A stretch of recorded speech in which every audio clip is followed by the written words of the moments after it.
BBA तृतीय semester काव्य सरस दूसरा अध्याय प्रेमामृत, जिसके अंतर्गत मीराबाई के पद्य दिए गए हैं। मीराबाई का जीवन परिचय डिस्क्रिप्शन बॉक्स में दिया हुआ है, वहाँ से आप उसकी सहायता ले सकते हैं। पहला पद्य कुछ इस प्रकार है। राम रतन धन पायो मैया, मैं तो राम रतन धन पायो, खर्चे न खूटे वाकू चोर न लूटे, दिन दिन होत सवायो, नीर न डूबे वाकू अग्नि न जाले, धरणी दरियो न समायो, नाव को नाव भजन की बतिया, भव सागर के तारियो, मेरा प्रभु गिरधर के शरण, चरण कमल चित लायो मैया।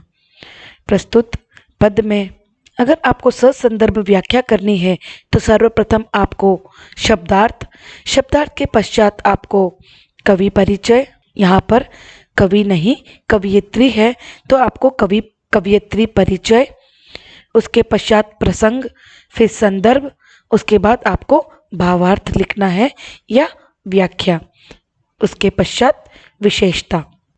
शब्दार्थ खूटे अर्थात समाप्त, वाको अर्थात उसको, सवाय अर्थात बढ़ते जाना, नीर अर्थात पानी, धरणी अर्थात धरती, सरणे अर्थात चरण में। प्रसंग प्रस्तुत पद हमारी पाठ्य पुस्तक काव्य सरस में से मीराबाई द्वारा रचित पाठ प्रेमामृत से लिया गया है।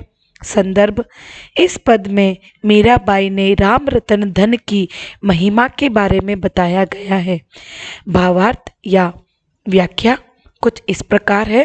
प्रस्तुत पद में मीराबाई कहती है कि मैंने राम रतन रूपी धन पा लिया है और यही एक ऐसा धन है जिसे खर्चने पर खत्म नहीं होता, अर्थात जितना खर्च करते हैं उतना ये दिन ब दिन बढ़ता ही जाता है। इसे तो कोई चोरी भी नहीं करता, इसे तो कोई चोर चोरी भी नहीं कर सकता। यह धन तो ऐसा है जिसको स्वयं आग भी जला नहीं सकती, ना ही पानी इसको डुबा सकता है और न ही धरती में यह समाता है। भगवान का भजन और नाम रूपी नाव ही ऐसे हैं जो भक्त को भवसागर के पार करा सकती है। भगवान की उपासिका मीरा अपने भगवान गिरिधर के शरण में है और उसे भगवान के चरण कमल अपने हृदय में धारण किया है। विशेषता भगवान के भजन का महत्व बताया है। मीरा की दास्य भक्ति भावना का चित्रण किया है। ईश्वर के नाम को धन का नाम दिया गया है, ईश्वर के नाम को ही धन बताया गया है।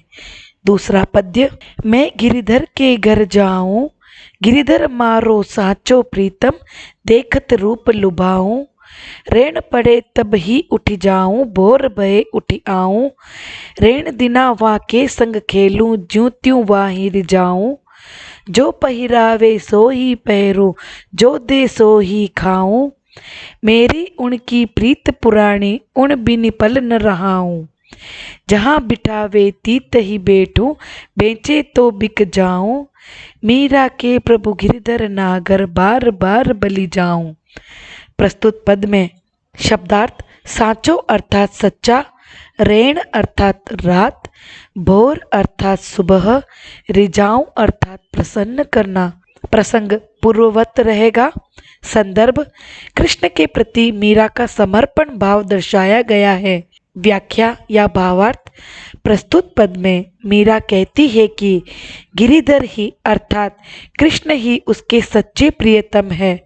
वह कहती है कि जब मैं उनके घर जाती हूँ उनका मधुर रूप देखकर मैं लुभा जाती हूँ, अर्थात पूरी तरीके से उन पर न्योछावर हो जाती हूँ, प्रसन्न हो जाती हूँ और जैसे ही रात होती है तो मैं उनके पास चली जाती हूँ और प्रातः होते ही फिर चली आती हूँ। मीरा कहती है कि ऐसा लगता है कि मैं रात दिन उनके साथ खेलूं, जैसे तैसे उनको प्रसन्न करूं, अर्थात मैं ऐसी कोई चीज़ ना करूं या मैं इतना प्रयत्न करूं जिससे कि उनको मैं हमेशा प्रसन्न रख सकूं। वो जो पहनाएंगे वो मैं पहनूं, जो खाने के लिए देंगे वो मैं खाऊं।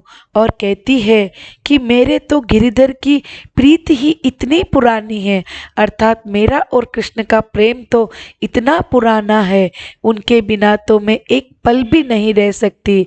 वो जहाँ मुझे बैठने के लिए कहेंगे मैं वहीं बैठ जाऊंगी, अगर बेचेंगे तो बिकने के लिए भी मैं तैयार हो जाऊंगी। मीरा के तो प्रभु गिरधर नागर, उन पर मैं अपने आप को पूरी तरह से न्योछावर करती हूँ।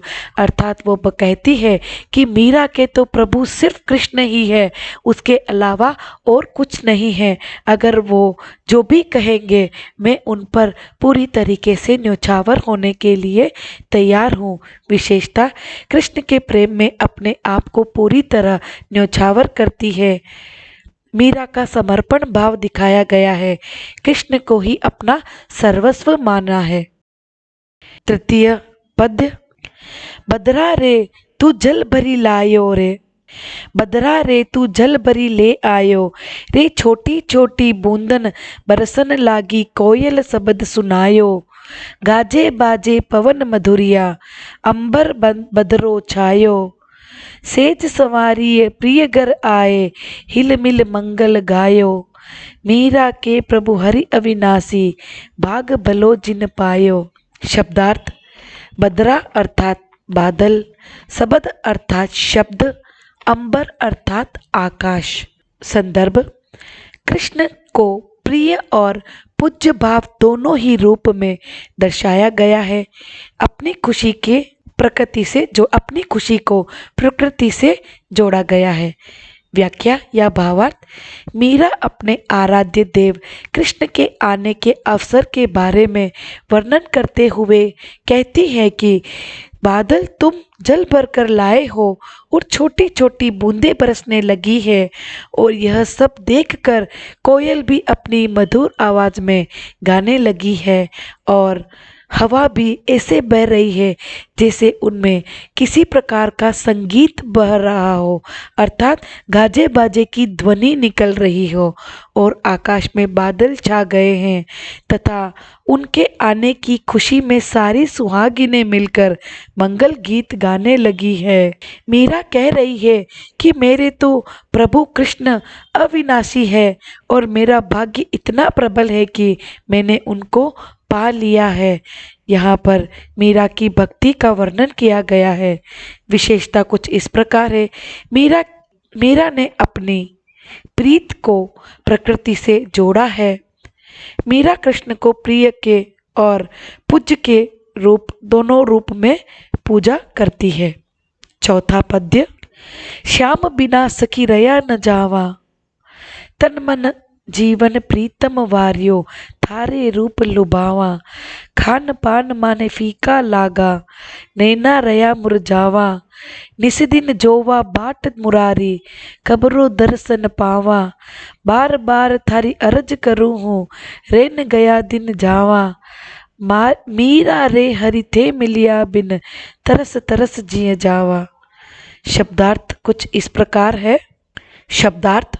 श्याम अर्थात कृष्ण, वार्यो अर्थात लुटाना, नैना अर्थात आंखें, निसी अर्थात रात, बाट अर्थात रास्ता, दर्शन दर्शन, रेन भी होता है रात। संदर्भ। मीराबाई अपनी सखी से कृष्ण के बिना उसकी क्या हालत हो रही है वो सभी इस पद्य में बताया गया है। भावार्थ या व्याख्या।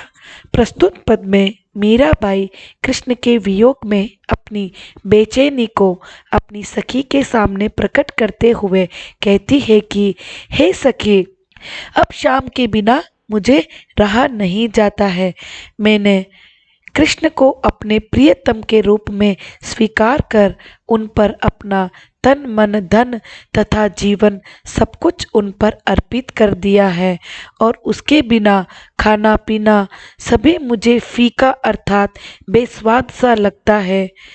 आंखें भी मुरझाई हुई सी लगती है और रात दिन कृष्ण के आने की ही राह देखती रहती हूँ, और उनके दर्शन कब होंगे, इसलिए वह कृष्ण से बार बार निवेदन करती है कि आपके बिना रात तो बीत गई और दिन भी बीता जा रहा है।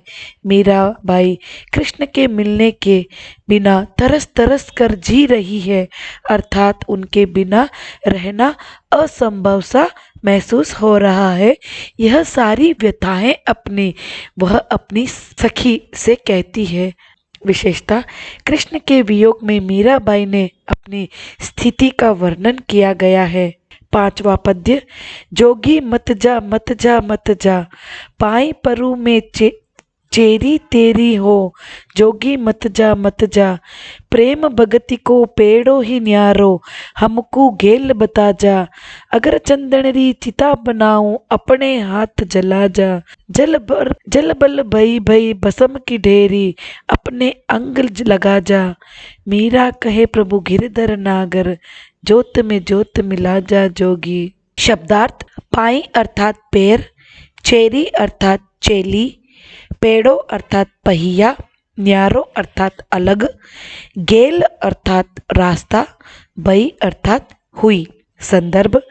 मीराबाई कृष्ण के वियोग में जीना नहीं चाहती है। वह अपने आप को कृष्ण का अंश मानकर कृष्ण में समा लेने के लिए कहती है। व्याख्या या भावार्थ। मीराबाई कहती है कि हे योगी, यहाँ पर योगी कृष्ण को संबोधित करते हुए कहती है कि हे कृष्ण, हे योगी, तू मत जा, मैं तेरी दासी हूँ और तेरे पैर पड़ती हूँ, तू मुझे छोड़कर मत जा। मैं तेरी दासी हूँ, तू मुझे छोड़कर मत जा। मैं तेरे पैर पड़ती हूँ, मैं तुमसे विनती करती हूँ। प्रेम भक्ति का रास्ता ही अलग है, उसे समझना इतना आसान नहीं है। मुझे वो मार्ग दिखा जा, अर्थात मुझे प्रेम भक्ति की ओर बढ़ा दे। मैं तेरे वियोग में अर्थात दूर रहने पर इतनी दुखी हूँ कि जीना तक नहीं चाहती। अगर मैं चंदन की चिता बनाती हूँ तो तू स्वयं अपने हाथों से उसमें आग लगा दे, और जब मैं जलकर राख बन जाऊं तो तू उसी राख को अपने शरीर पर लगा देना। मीराबाई यह कहती है कि हे प्रभु मेरे गिरधर नागर, ज्योति में ज्योत मिला जा, क्योंकि मैं तो तेरा ही अंश हूँ। अर्थात मीरा कहना चाहती है कि मैं आपका ही अंश हूँ, इसलिए आप मुझे इस अंश में समा ले, अर्थात मुझे इस नश्वर दुनिया से उबार कर, या मुझे इस जीवन मृत्यु के इस जंजाल को छुड़ाकर, इस जंजाल से दूर हटकर अपने अंश को अपने में ही समा ले। मैं आपसे यही विनती करती हूँ। वह कृष्ण को गिरिधर नागर के रूप में गिरिधर नागर कहकर संबोधित करती है। विशेषता। यहाँ कृष्ण को योगी कहा गया है। मीराबाई ने स्वयं को कृष्ण का अंश बताया है। 1 अंक के प्रश्न उत्तर। मीरा ने कौन सा धन पा लिया है? राम रतन धन। ऐसा कौन सा धन है जो कभी खर्च नहीं होता या उसको चोर लूट नहीं सकता? राम रतन रूपी धन। ऐसा कौन सा धन है जिसको आग भी जला नहीं सकती, पानी भी डुबा नहीं सकता? राम रतन रूपी धन। भक्त को भवसागर के पार कौन करा देती है? राम नाम रूपी नाव। भगवान के चरण कमल को अपने चित्त कौन धारण किया है? मीराबाई ने। मीराबाई किसके घर जाती है? गिरिधर अर्थात कृष्ण के घर जाती है। कौन मधुर राग में गाने लगी है? कोयल। गाजे बाजे का स्वर कौन निकाल रहा है? बहता पवन। हिल मिलकर कौन गा रही है? सुहागिने। अविनाशी किसे कहा गया है? मीरा ने अपने प्रभु से कहा गया है, अर्थात कृष्ण को। मीरा की प्रसन्नता कहाँ तक प्रतिबिंबित होती है? प्रकृति के कण कण में। मीरा अपनी वियोग की बेचैनी किससे व्यक्त करती है? अपनी सखी से। मीरा किसके रूप पर आकृष्ट है? अपने प्रियतम के। रात दिन कौन किसकी राह देखता है? रात दिन मीरा अपने कृष्ण की राह देखती है। मीरा का जीवन किस तरह से बीता जा रहा था? तरस तरस कर मीरा का जीवन बीता जा रहा था। मीरा किसके पैरों में पड़कर विनती कर रही है? योगी अर्थात कृष्ण के। कौन से मार्ग को अलग बताया गया है? प्रेम के मार्ग को सबसे अलग बताया गया है। किसको समझना आसान नहीं है? प्रेम के मार्ग को। मीरा क्यों नहीं जीना चाहती? कृष्ण से दूर होकर अर्थात उनके वियोग में। सुगंधित चिता किससे बनाई गई थी? चंदन से। मीरा बाई योगी को क्या अपने शरीर पर लगाने के लिए कहती है? अपने चिता की राख को। मीरा अपने को किसका अंश मानती है? कृष्ण का।